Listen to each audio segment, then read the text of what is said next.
আজকে হলো যে রাহুল মন্ডলের সঙ্গে সুপ্রিয়া বিশ্বাস বা সরকার ওর সঙ্গে অনেক দিনের দীর্ঘদিনের সম্পর্ক। এদের মতো মেয়েরা জীবনে কোনোদিনও সংসার করতে পারবে না। কি কারণে বললাম? কারণ রেল কর্মরত বরকে ছেড়ে রাজমিস্ত্রি যুবকের হাত ধরলেন এই দুই সন্তানের মা। ভাই এখন দেখছি সব দিক দিয়ে জ্বালা, মানে সরকারি চাকরি করলেও জ্বালা আবার না করলেও জ্বালা। তুমি কি নিজের ইচ্ছায় একে বিয়ে করতে চাইছো? তুমিও চাইছো? বলছি কাকিমা, এটা আবার কি ধরনের প্রশ্ন? কেউ যদি নিজের স্বইচ্ছায় বিয়ে না করে তাহলে কি সে পারবে তার রেলের কর্মরত বরকে ছেড়ে সে অন্য আরেকজনের হাত ধরতে? বা তোমার বাড়ি থেকে বা ওদের বাড়ি থেকে বা ওর শ্বশুর বাড়ি থেকে কেউ কি জোর করেছে তোমাদেরকে? একদম নিজের ইচ্ছায় বিয়ে করতে? মানে আপনারা স্বেচ্ছায় বিয়ে করেন, জোরে বলুন। আচ্ছা কাকিমা, আপনার ঘটে কি এতটুকু বুদ্ধি নেই? ওকে কে জোর করতে যাবে? বিয়ের পর ওই যদি সম্পর্ক রাখে তাহলে কি ওর বাড়ির লোককে বা ওর স্বামীকে বলে যাবে যে আমি বিয়ে করছি অন্যজনের সাথে? ইনি কে হন?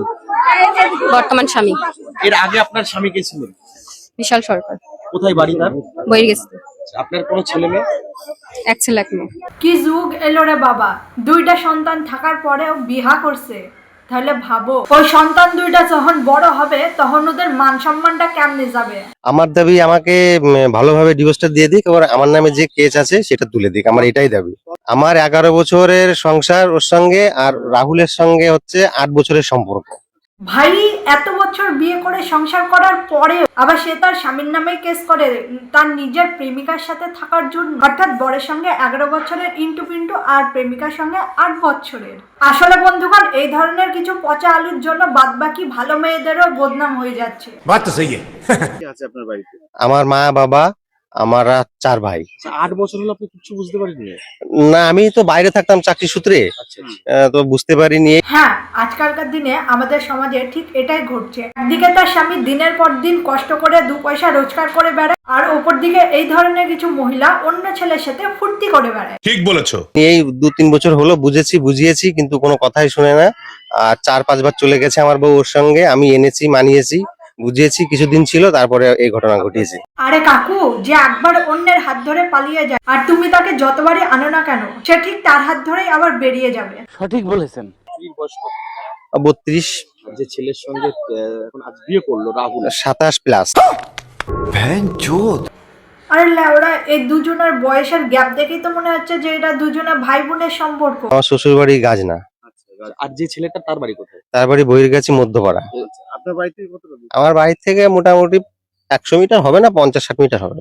তো বন্ধুগণ, এখানে স্পষ্ট ভাবে প্রমাণ হয়ে গেল যে ছেলেটা হচ্ছে পাক্কা বৌদিবাজ, মানে টকাশ করে বৌদিকে পটিয়ে ফটাস করে শীতের সিঁদুর দিয়া। বাড়ি থেকে দেখা যায়? হ্যাঁ, আমার বাড়ি থেকে দেখা যায়। ভাই বাড়ি থেকে দেখা যায়? তাহলে তো আর কোনো কথাই হবে না। আচ্ছা, এনার সঙ্গে কিভাবে পরিচয় আপনার? দাদা কিভাবে পরিচয়? এমনি এদের সামনাসামনি। কেন কাকু, আপনি জানেন না যে ওদের সাথে কিভাবে দেখা? ও ওদের বাড়িতে রাজমিস্ত্রির কাজে গেছিল, তারপরে এতটাই ভালো লেগে গেছিল, দিয়ে শেষে ও বৌদিকেই পটিয়ে নিল। তারপর ওদের বাড়ি থেকে মাত্র 50 থেকে 60 কিলোমিটার, দিয়ে সে ছাদ থেকে দেখা, জানলার ফাঁক দিয়ে দেখা, হ্যান দিয়ে দেখা, ত্যান দিয়ে দেখা, তারপরে ওখান থেকে ওদের প্রেম লীলা শুরু হয়ে গেল, তারপরে ডিরেক্টলি বিয়ে। দিদি, আপনার স্বামী কি করতেন? আচ্ছা, রেলের চাকরি করতে। ওর আগের স্বামী রেলের চাকরি করে আর এই স্বামীটা রাজমিস্ত্রির চাকরি করে, অর্থাৎ এদের সুখে থাকতে ভূতে কেলায়।